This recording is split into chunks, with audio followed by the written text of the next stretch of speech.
ছাত্ৰ-ছাত্ৰীসকল মই মৌচুমী তোমালোক সকলোকে জোনাক মৌচুমী ইকো ক্লাছলৈ স্বাগতম জনাইছোঁ। আশা কৰোঁ তোমালোক সকলো কুশলে আছা। আজিৰ ভিডিঅ'টোত আমি আলোচনা কৰিবলৈ লৈছোঁ BA 4th semester economics major advance macro' ইকনমিক্সৰ Guwahati university under unit number 1 and Dibrugarh university under unit number 3 এটা কনচেপ্টটো হৈছে endogenous growth. Exam point of ভিউৰ পৰা কুৱেশ্যনটো ইম্পৰ্টেণ্ট হয় কাৰণ এণ্ডোজেনিয়াছ গ্ৰ'থৰ ওপৰত কুৱেশ্যন অহা দেখা যায়। মই আশা কৰোঁ আজিৰ ভিডিঅ'টো তোমালোকক যথেষ্টখিনি সহায় কৰিব। অসমীয়া ইংৰাজী দুইটা মাধ্যমৰ ছাত্ৰ-ছাত্ৰী চাবা কাৰণ ইয়াৰ মেইন কথা ইয়াৰ বেছিক কনচেপ্টটো যদি তোমালোকৰ ক্লিয়াৰ থাকে বাকীখিনি তোমালোকে নিজে লিখিব পাৰিবা। ঠিক আছে, ভিডিঅ'টো অসমীয়া মাধ্যমত প্ৰভাইড কৰা হৈছে আৰু ইয়াৰ যিটো ইংলিছ মিডিয়ামৰ ভাৰ্জন হ'ব আমাৰ কোৰ্চৰ ভিতৰত প্ৰভাইড কৰা হ'ব। ঠিক আছে,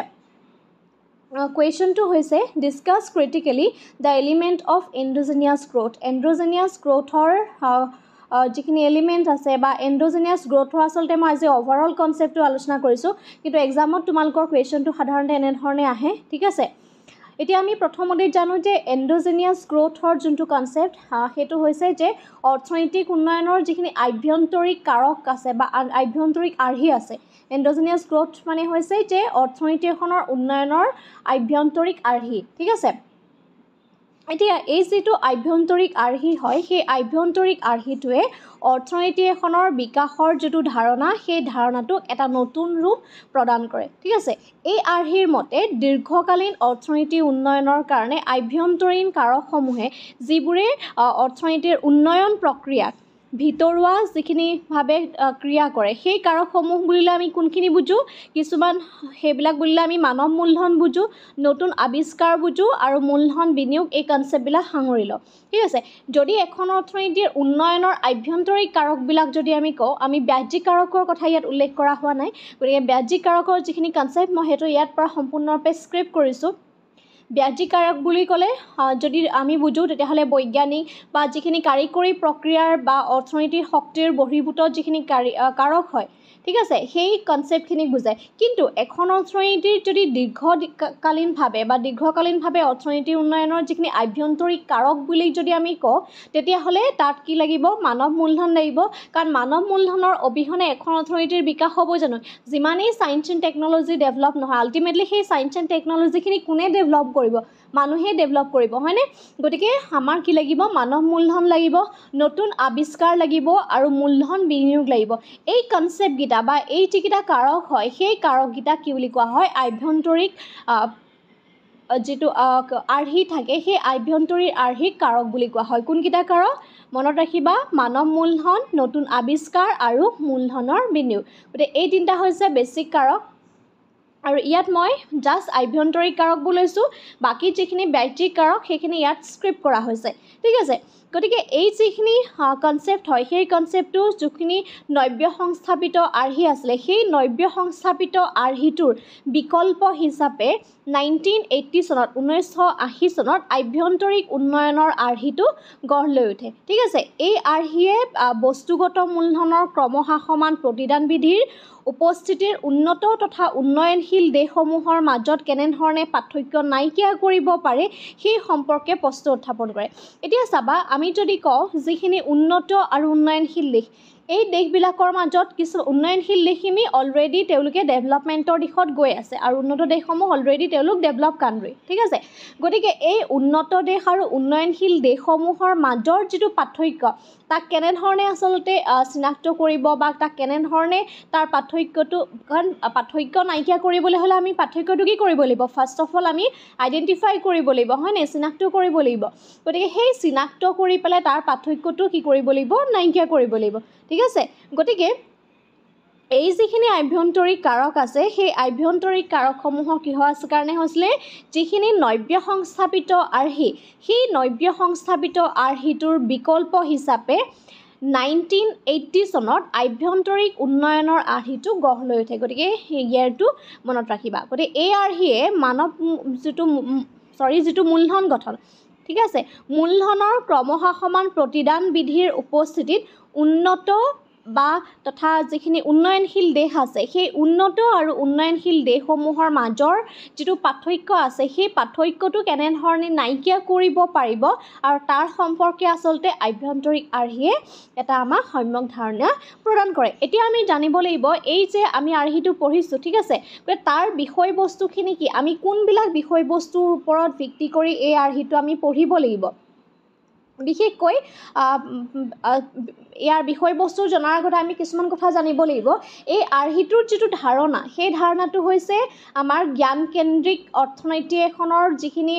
কাৰিকৰী খণ্ডৰ বিনিয়োগ হয় বা সেই কাৰিকৰী খণ্ডত বিনিয়োগ হোৱাৰ যিটো প্ৰভাৱ সেই প্ৰভাৱৰ ঢৌটো আৰু মানুহে কৰা প্ৰতিদানসমূহ জ্ঞানকেন্দ্ৰিক খণ্ড বুলি ক'লে আমি কি বুজোঁ, আমি টেলিকম বিভাগ বুজোঁ, ছফ্টৱেৰ বুজোঁ বা অন্যান্য যিখিনি প্ৰযুক্তি উদ্যোগৰ লগত জড়িত যিখিনি কনচেপ্ট বা তাৰ যিখিনি প্ৰভাৱ সেই প্ৰভাৱসমূহৰ বিষয়ে আলোচনা কৰোঁ। গতিকে এই যিখিনি আমি এখন অৰ্থনীতিৰ বহনক্ষম উন্নয়ন সাধনৰ যিটো লক্ষ্য আমি ৰাখোঁ, ছাষ্টেইনেবল ডেভেলপমেণ্টৰ যোনটো কনচেপ্ট ৰাখোঁ, হয়নে, সেই ছাষ্টেইনেবল ডেভেলপমেণ্ট বা এটা বহনক্ষম উন্নয়নৰ যিটো আমি লক্ষ্য এটা আগত ৰাখোঁ, সেই লক্ষ্যটোৰ আগত ৰাখি পেলাই আভ্যন্তৰীণ যিখিনি কাৰক থাকিব, যেনেকৈ ধৰা মানৱ মূলধনৰ কথা ক'ব পাৰি, গৱেষণাৰ কথা ক'ব পাৰি, কাৰিকৰী আৱিষ্কাৰ বা নতুন কিবা বিভিন্ন ধৰণৰ আৱিষ্কাৰ, প্ৰযুক্তিবিদ্যা হ'ব পাৰে বা নতুন আৱিষ্কাৰ বুলি আমি ক'ব পাৰোঁ, ঠিক আছে। গতিকে এই যিখিনি আভ্যন্তৰীণ কাৰক সেই আভ্যন্তৰীণ কাৰকসমূহৰ ওপৰত আমি বিনিয়োগ কৰিব লাগে। কিয় কৰিব লাগিব, যিহেতু ছাষ্টেইনেবল ডেভেলপমেণ্টৰ কাৰণে। তাৰ যদি এটা উদাহৰণ দিওঁ, এতিয়া ইয়াত বহনক্ষমৰ কথাটো মই এইকাৰণেই তোমালোকক কৈছোঁ কাৰণ এইখিনি এক্সট্ৰাকৈ কোৱা হৈছে, তোমালোকে এডিশ্যনেল কিছুমান ইনফৰ্মেশ্যন লিখিব পাৰিবা মই ইয়াত নোটছৰ লিখাৰ উপৰিও। কাৰণ এতিয়া চোৱা, বৰ্তমান আমি ছাষ্টেইনেবল ডেভেলপমেণ্টৰ কনচেপ্টটো আলোচনা কৰিব লাগিব, কাৰণ আমি আমাৰ প্ৰেজেণ্ট জেনেৰেশ্যনটোৱে যিমানখিনি ৰিচ'ৰ্চ আছে সেই ৰিচ'ৰ্চখিনি যদি আমি সকলোবিলাক শেষ কৰি থৈ যাওঁ, গতিকে আমাৰ ফিউচাৰ জেনেৰেশ্যনটোৰ কাৰণে আমি কি থৈ যাম, হয়নে? গতিকে সেইকাৰণে আমি যিখিনি ৰিচ'ৰ্চ ব্যৱহাৰ কৰিম সেই ৰিচ'ৰ্চবিলাক ব্যৱহাৰ কৰোঁতে আমি এনেধৰণে ব্যৱহাৰ কৰিব লাগিব যাতে ফিউচাৰ যিটো জেনেৰেশ্যন আহিব সেই ফিউচাৰ জেনেৰেশ্যনটো তাৰ অভাৱটোৰ সন্মুখীন নহয় বা তেওঁলোকৰ যিখিনি প্ৰয়োজন হয় সেই প্ৰয়োজনখিনি তেওঁলোকেও পূৰণ কৰিব পাৰে। এতিয়া লাহে লাহে আমাৰ বহুত কিছুমান এতিয়া ধৰা ছ'লাৰ এনাৰ্জি হৈছে, হয়নে, গতিকে এইখিনি ডেভেলপ হৈছে বা যিখিনি তোমাৰ ধৰা গাড়ীবিলাকৰ কথাই ক'ব পাৰোঁ, সেইটো এটা কাৰেণ্টৰ গাড়ী ওলাইছে, হয়নে। গতিকে তাৰ সলনি কি কৈছে, যিটো আমাৰ ক্ৰুড অইল আছে সেইখিনি আমি খুব কম পৰিমাণে যাতে ব্যৱহাৰ কৰি তাৰ অল্টাৰনেটিভ এটা চ'ৰ্চ আমি বিচাৰি পাইছোঁ। কাৰণ কিয় হৈছে, সেইটো এটা আৱিষ্কাৰৰ কাৰণে হৈছে, সেইটো এটা প্ৰযুক্তি, হয়নে, সেইটো কোনোবা এটা মানৱ সম্পদে সেইটো গঢ় দিয়া, ঠিক আছে। গতিকে এই এখন অৰ্থনীতিৰ যিখিনি বহনক্ষম উন্নয়নৰ সাধনৰ যিটো লক্ষ্য সেই বহনক্ষম উন্নয়নৰ সাধনৰ লক্ষ্য আগত ৰাখি পেলাই আচলতে এই যিখিনি আভ্যন্তৰিক উপাদান আছে সেই আভ্যন্তৰিক উপাদানসমূহে মানৱ মূলধন, গৱেষণা, কাৰিকৰী আৱিষ্কাৰ বা অন্য যিখিনি আভ্যন্তৰিক কাৰক সেই কাৰকসমূহৰ ওপৰত বিনিয়োগ কৰিবলগীয়া হয়, ঠিক আছে। এইখিনি কথা মনত ৰাখিবা। এতিয়া আহিছোঁ আমাৰ আকৌ বিষয়বস্তুলৈ। গতিকে এই যোনটো তত্ত্ব আছে সেই তত্ত্বটোৰ মূল বিষয়বস্তুটো হৈছে, প্ৰথম কথা, যিখিনি চৰকাৰী নীতি আছে, ঠিক আছে, সেই চৰকাৰী নীতিসমূহৰ ফলস্বৰূপে যদি বজাৰ প্ৰক্ৰিয়াত অত্যাধিকভাৱে প্ৰতিযোগিতাৰ সৃষ্টি হয় আৰু ই যদি আৱিষ্কাৰ প্ৰক্ৰিয়াত ইন্ধন যোগায় তেন্তে এখন দেশৰ উন্নয়নৰ বিকাশ সাধনত সহায় হয়। এতিয়া চোৱা, চৰকাৰী যিখিনি নীতি আছে, ঠিক আছে, এই চৰকাৰী নীতিসমূহে যদি বজাৰ প্ৰক্ৰিয়াত অত্যাধিক প্ৰতিযোগিতাৰ সৃষ্টি হয় আৰু এই প্ৰতিযোগিতাই যদি আৱিষ্কাৰত ইন্ধন যোগায় তেতিয়াহ'লে অৰ্থনীতিৰ উন্নয়নৰ বৃদ্ধিত সহায় হ'বনে নহয়? কাৰণ চৰকাৰী নীতিসমূহৰ জৰিয়তেও কি কৰিব লাগিব, সেই নতুন নতুন আৱিষ্কাৰ যাতে মানুহে কৰিব পাৰে তাৰ কাৰণে তেওঁলোকে বিভিন্ন ধৰণৰ নীতি গ্ৰহণ কৰিব লাগিব আৰু যাৰ ফলস্বৰূপে অত্যাধিক প্ৰতিযোগিতাৰ সৃষ্টি হয়, ইটোৰ পিছত সিটো কেনেধৰণে নতুন নতুন বস্তু আৱিষ্কাৰ কৰিব পাৰে, সেই উদ্দেশ্যত যেতিয়া লাগি যাব তেতিয়া অৰ্থনীতিখনৰ উন্নয়নৰ যিটো পথ সেই পথটো লাহে লাহে সুগম হৈ পৰিব, ঠিক আছে। ছেকেণ্ড পইণ্টটো যদি আমি কওঁ, মূলধন বিনিয়োগৰ ক্ষেত্ৰত ক্ৰমবৰ্ধমান প্ৰতিদান বিধিটো প্ৰযোজ্য হয়। ক্ৰমবৰ্ধমান প্ৰতিদান বিধি কি হয় আমি অলৰেডি সেইখিনি পঢ়ি আহিছোঁ। ক্ৰমবৰ্ধমান প্ৰতিদান বিধিটো প্ৰযোজ্য হয় বিশেষকৈ শিক্ষা, স্বাস্থ্য, টেলিকম বিভাগ বা যিখিনি আন্তঃগাঁথনিমূলক বিনিয়োগ হয় সেই আন্তঃগাঁথনিমূলক বিনিয়োগবিলাকত সেই মূলধন বিনিয়োগৰ তো আমি ক্ৰমবৰ্ধমান প্ৰতিদান বিধি প্ৰয়োগ কৰিব লাগিব এতিয়া চোৱা এখন দেশত যদি শিক্ষাৰ ওপৰত তেনেধৰণৰ বিনিয়োগ কৰা নহয় তেতিয়াহ'লে সেই দেশখনত উপযুক্ত মানৱ সম্পদ গঢ় লৈ উঠিব জানো সেই মানৱ সম্পদসমূহে জানো ভৱিষ্যতে কিবা বস্তু আৱিষ্কাৰ কৰিব পাৰিব জানো নিশ্চয় নহয় আৰু তাৰ কাৰণে কি কৰিব লাগিব শিক্ষা খণ্ডত আমি বিনিয়োগ কৰিব লাগিব যদি শিক্ষা খণ্ডত আমি ভালদৰে বিনিয়োগ কৰোঁ তেতিয়াহ'লেহে এটা উপযুক্ত মানৱ সম্পদ গঢ় লৈ উঠাৰ সম্ভাৱনা থাকে আৰু সেই উপযুক্ত মানৱ সম্পদে ভৱিষ্যতে আমাক নতুন নতুন আৱিষ্কাৰ দিব ঠিক আছে ঠিক তেনেধৰণে স্বাস্থ্যৰ ক্ষেত্ৰতো হয় আমি স্বাস্থ্যৰ যত্ন ৰাখিব লাগিব টেলিকম বিভাগৰ ক্ষেত্ৰতো হয় অন্যান্য যিখিনি আন্তঃগাঁথনিমূলক বিনিয়োগ গতিকে আন্তঃগাঁথনিটো দুই প্ৰকাৰ হয় এক প্ৰকাৰ হৈছে সামাজিক আন্তঃগাঁথনি আৰু আনটো প্ৰকাৰ হৈছে আমাৰ অৰ্থনৈতিক আন্তঃগাঁথনি ঠিক আছে এতিয়া শিক্ষা স্বাস্থ্য এইখিনি আমাৰ কি হয় সামাজিক আন্তঃগাঁথনি আৰু যিখিনি যাতায়াত পৰিবহণ বেংকিং এইখিনি যিখিনি সেক্টৰ আছে সেইখিনি হৈছে আমাৰ অৰ্থনৈতিক আন্তঃগাঁথনি ঠিক আছে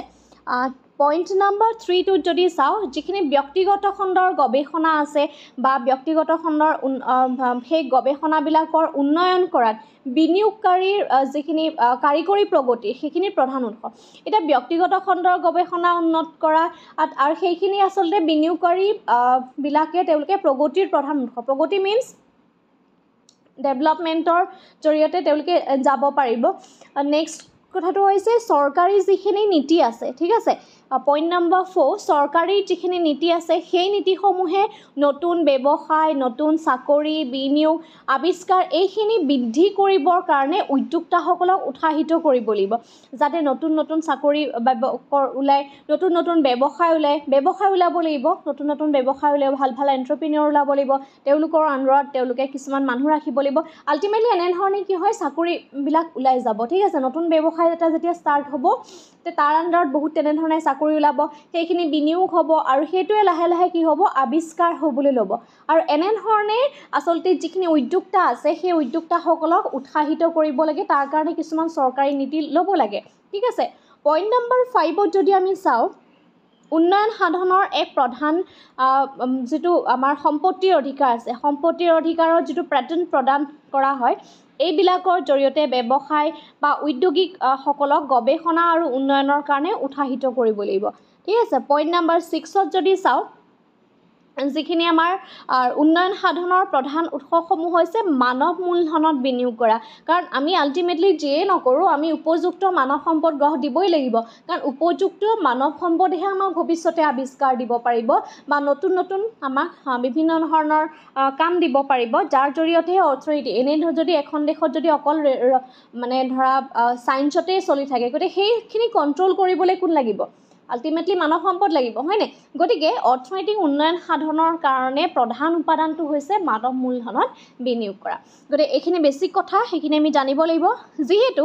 দীৰ্ঘকালত যিটো প্ৰগতি বা জনমূৰিৰ অৰ্থনীতিৰ যিটো উৎপন্ন হৈছে তাৰ ওপৰত নিৰ্ভৰশীল হয় সেয়েহে এই উৎপাদিকা শক্তিৰ ওপৰতো নিৰ্ভৰশীল হয় কাৰণ এই কনচেপ্টটো এইটো নহয় যে শ্বৰ্ট টাৰ্ম নহয় কিন্তু এইটো তোমাৰ এবছৰ বা ছমাহৰ পৰিকল্পনা নহয় এইটো এটা দীৰ্ঘকালীন অৰ্থনীতিৰ প্ৰগতিৰ কথা কোৱা হৈছে তুমি এইটো হ'ব নোৱাৰিবা যে তুমি এই কামটো এই যিখিনি বিষয়বস্তু আমি পঢ়ি আহিছোঁ সেই বা এই 6টা পইণ্ট যিখিনি পঢ়িলোঁ এই 6টা পইণ্ট শ্বৰ্ট টাৰ্মছ নহয় এইবিলাক লং টাৰ্ম কিছুমান আমি গ'ল ৰাখিব লাগিব দীৰ্ঘকালীন আৰ্হি এইবিলাক শ্বৰ্ট টাৰ্ম মডেল নহয় ঠিক আছে গতিকে এই যিখিনি দীৰ্ঘকালীন অৰ্থনৈতিক প্ৰগতি বা জনমূৰি হওক বা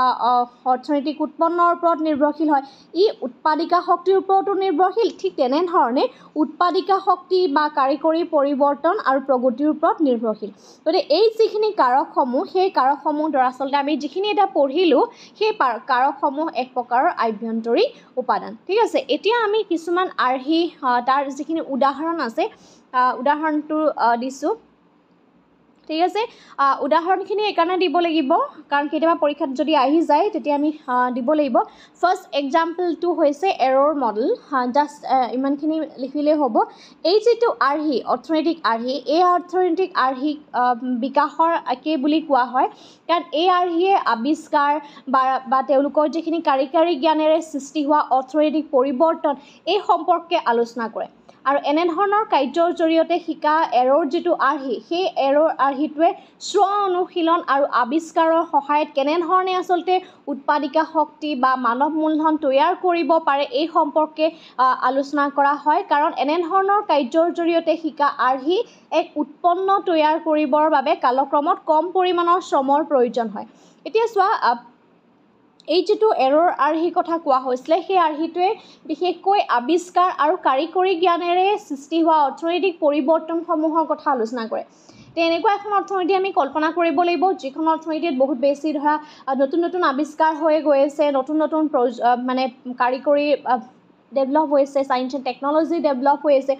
আৰু যাৰ জৰিয়তে অৰ্থনৈতিক পৰিৱৰ্তন হয় আৰু এনে ধৰণৰ যিখিনি কাৰ্য সেই কাৰ্যসমূহৰ যাতে স্ব অনুশীলন বা আৱিষ্কাৰৰ সহায়ত শক্তি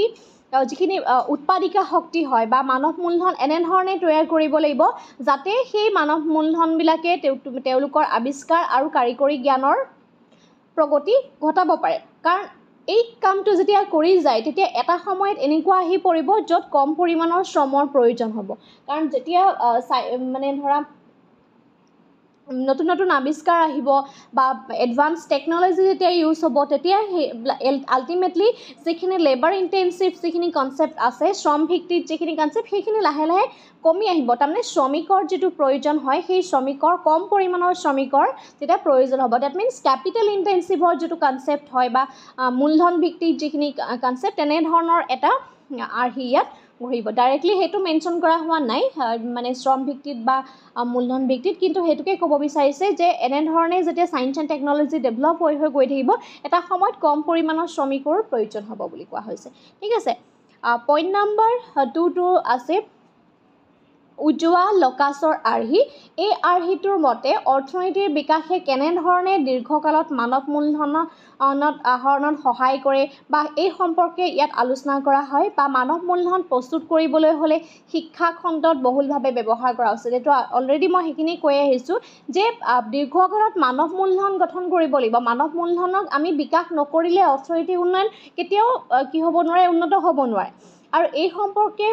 যদি আমি চাওঁ তেতিয়াহ'লে শিক্ষা খণ্ডত আমি বহুলভাৱে তাক ব্যৱহাৰ কৰিব লাগিব মানৱ সম্পদ প্ৰস্তুত কৰিবলৈ হ'লে শিক্ষা খণ্ড লাগিব গতিকে এই আৰ্হিয়ে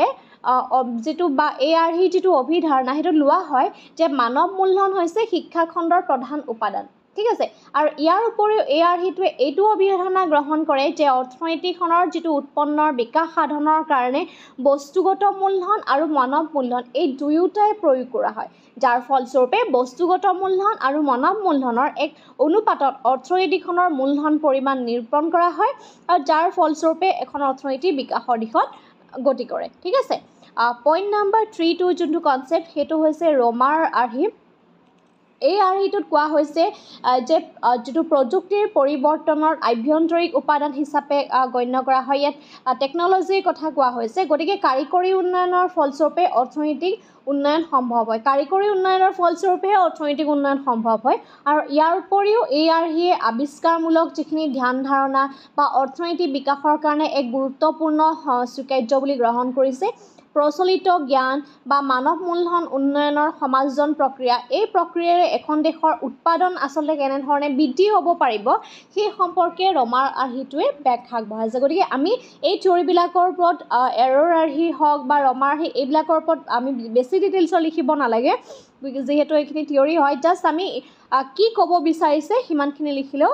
থিয়ৰিটোৰ কাৰণে সাফিচিয়েণ্ট হ'ব ঠিক আছে নেক্সট একেবাৰে শেষত আহিছোঁ সমালোচনা যিহেতু ক্ৰিটিকেলি এক্সপ্লেইন বুলি কোৱা হৈছে যেতিয়া ক্ৰিটিকেলি এক্সপ্লেইন বুলি এটা কনচেপ্ট তোমালোকক দিয়া থাকিব গতিকে ক্ৰিটিকেলি এক্সপ্লেইন বুলি দিয়া কনচেপ্টত সদায় এটা কথা মন কৰিবা তাৰ তুমি সমালোচনা কৰিব লাগে আৰু আমি কেতিয়াও ক্ৰিটিকেলি এক্সপ্লেইনৰ কনচেপ্টৰ শেষত সমালোচনা কৰি থোৱা নাই তাত এটা পজিটিভ লাইনেট কনক্লুড কৰিবা তেতিয়া ভাল আমি সমালোচনাটো দুই ধৰণে কৰিব পাৰোঁ তাৰ ভাল দিশ বেয়া দিশ দুইখিনি ধৰণে কৰিব পাৰোঁ হয়নে নহয় এতিয়া ইয়াৰ আৰ্হিটোক যদি সমালোচনা কৰোঁ যে উন্নয়নৰ যিখিনি বাহ্যিক উপাদান মানে তত্ত্ব সেই বাহ্যিক তত্ত্বসমূহে যিখিনি সমালোচনা কৰে যে আভ্যন্তৰিক আৰ্হিসমূহৰ গ্ৰহণ কৰা অভিধাৰণাসমূহ সঠিকভাৱে পৰিমাপ কৰিব নোৱাৰি আৰু এই আৰ্হি স্থাপন কৰিবলৈ হ'লে কোনো ধৰণৰ বা কৰিবলৈ কোনো প্ৰায়োগিক ইয়াৰ উদাহৰণ নাই সেইটো কোনে মানে আঙুলিয়াই দিছিলে সেইটো হৈছে যে যিখিনি বাহ্যিক তত্ত্ব আছে হয়নে যে অৰ্থনীতিৰ আভ্যন্তৰীণ বাহ্যিক দুটা আছে হয়নে গতিকে বাহ্যিক যিখিনি তত্ত্ব আছে সেই বাহ্যিক তত্ত্বটো ইয়াক সমালোচনা কৰিছিলে প্ৰথম কথা কোনে সমালোচনা কৰিছিলে বাহ্যিক তত্ত্ব সমালোচনা কৰিছে যে এই যিখিনি আভ্যন্তৰিক আৰ্হিৰ কথা আমি অলৰেডি পঢ়িলোঁ সেই আৰ্হিসমূহ আমি কেনেধৰণে নিৰূপণ কৰিম আমি এডুকেশ্যন চিষ্টেমটো কেনেধৰণে লৈ যাম ঠিক আছে এই আৰ্হিটো কেনেধৰণে স্থাপন কৰিম তাৰ যিটো এক্সাম্পল এটা ছেট কৰিব পৰা হোৱা নাই গতিকে সেইটো এটা ইয়াৰ লিমিটেশ্যন হয় নেক্সট কৈছে আভ্যন্তৰীণ আৰ্হিৰ বিষয়ে কিছুমানে এনেধৰণেও মত পোষণ কৰে যে বস্তুগত মূলধন আৰু মানৱ মূলধনৰ যিটো সম্পৰ্ক সেই সম্পৰ্কটো স্পষ্ট নাই ঠিক আছে এইটো এটা লিমিটেশ্যন হয় পইণ্ট নম্বৰ 3 কোৱা হৈছে যে কিছুমান সমালোচকে আকৌ এইটোও কৈছে যে আভ্যন্তৰীণ আৰ্হিয়ে প্ৰতিষ্ঠানসমূহৰ ভূমিকাৰ আৰোপ নকৰাকৈ মানৱ মূলধনৰ ওপৰত গুৰুত্ব আৰোপ কৰিছে এইটো এটা কথা এতিয়া চোৱা উপযুক্ত মানৱ সম্পদ গঢ়ি তুলিবলৈ হ'লে প্ৰতিষ্ঠানৰ ভূমিকা লাগিবনে নালাগে কাৰণ এটা ভাল ইনষ্টিটিউট লাগিব এটা ভাল পৰিৱেশ লাগিব হয়নে যাৰ জৰিয়তে মানৱ সম্পদৰ বিকাশ হ'ব পাৰিব গতিকে এই থিয়ৰিটোত আল্টিমেটলি মানৱ সম্পদৰ মূলধনৰ ওপৰত গুৰুত্ব দিছে কিন্তু সেই মানৱ সম্পদসমূহৰ গঢ়িবলৈ যাওঁতে কেনেকুৱা ধৰণৰ প্ৰতিষ্ঠান লাগিব এই সম্পৰ্কে আচলতে বা প্ৰতিষ্ঠানখনৰ ভূমিকা কি হ'ব এই সম্পৰ্কে এই থিয়ৰিটোৱে কোনো ধৰণৰ কথা আলোচনা কৰা হোৱা নাই গতিকে এইখিনি হৈছে এই থিয়ৰিটোৰ লিমিটেশ্যন শেষত মানে কেইটামান ইম্পৰ্টেণ্ট কথা ক'ব বিচাৰিছোঁ সেইখিনি তোমালোকে লিখি লোৱা কনক্লুড কৰিবা শেষত এটা পজিটিভ ৱেত কাৰণ আমি যেতিয়া সমালোচনা কৰোঁ এটা থিয়ৰি সমালোচনাটোত অকল আমি তাক দোষাৰোপেই কৰি নাথাকোঁ আমি তাক কিছুমান পজিটিভ দিশো আমি দেখোঁ হয়নে গতিকে পজিটিভ দিশ এইটোৱেই যে এখন অৰ্থনীতি যদি আমি দীৰ্ঘকালীন বিকাশৰ কথা কওঁ দীৰ্ঘকালীন বিকাশৰ কথা যদি কোৱা হয় তেতিয়া অৰ্থনীতিখনৰ মূলধন গঠনৰ কথা ইয়াত কোৱা হৈছে ঠিক তেনেধৰণে নতুন আৱিষ্কাৰৰ কথা কোৱা হৈছে কাৰিকৰী প্ৰক্ৰিয়াৰ কথা কৈছে গতিকে এই কনচেপ্টবিলাক যদি আমি দেখোঁ তেতিয়াহ'লে এইখিনি আচলতে একটা বাস্তৱিক তত্ত্ব এতিয়া বৰ্তমান যিটো আমি এটা ৰিয়েলিষ্টিক এটা মানে এজাম্পশ্যন কিছুমান বুলি ক'ব পাৰোঁ বা ৰিয়েলিষ্টিক কিছুমান ফেক্টৰ বুলি ক'ব পাৰোঁ যিখিনি বাস্তৱসন্মত সময়ত যদি হয় গতিকে এই থিয়ৰিটো কিছুমান বাস্তৱসন্মত গুণ আছে কাৰণ অৰ্থনীতিখনৰ দীৰ্ঘকালীন বিকাশৰ কাৰণে মানৱ মূলধন নতুন আৱিষ্কাৰ কাৰিকৰী প্ৰক্ৰিয়াৰ উন্নতি হয়নে মূলধনৰ বিনিয়োগ এই বস্তুখিনি কি হ'ব লাগিব বিশেষকৈ মূলধন বিনিয়োগ ক'ত মূলধন বিনিয়োগ কৰিব লাগিব সায়েন্স এণ্ড টেকনলজিত মূলধন বিনিয়োগ কৰিব লাগিব শিক্ষা স্বাস্থ্যত কৰিব লাগিব হয়নে এই কনচেপ্টবিলাকৰ ওপৰত যিহেতু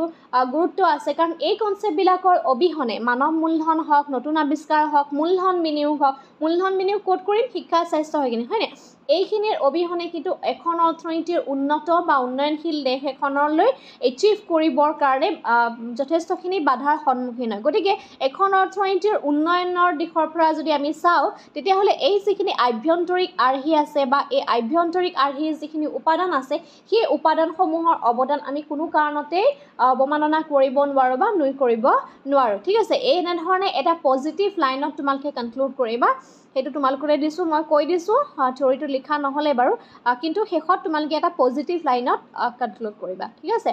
অভাৰঅল থিয়ৰিটো ইমানেই আছিলে মই আশা কৰোঁ অসমীয়া ইংৰাজী দুইটা মাধ্যমৰ ছাত্ৰ ছাত্ৰীয়ে চাবা কাৰণ এই থিয়ৰিটোত তোমালোকে কোনো ধৰণৰ মুখস্থ কৰিবলগীয়া কনচেপ্ট একোৱেই নাই এইটো কনচেপ্ট বুজিব লাগে জাষ্ট তোমালোকে নিজেও লিখিব পাৰা ঠিক আছে আৰু যদি তেনেধৰণৰ কিবা টপিক তোমালোকক লাগে তেতিয়াহ'লে ভিডিঅ'ৰ তলত কমেণ্ট বক্সত তোমালোকে কমেণ্ট কৰিব পাৰিবা আৰু কনচেপ্টটো বুজি পালা নাই জনাবা আজিলৈ ভিডিঅ'টো ইমানেই ধন্যবাদ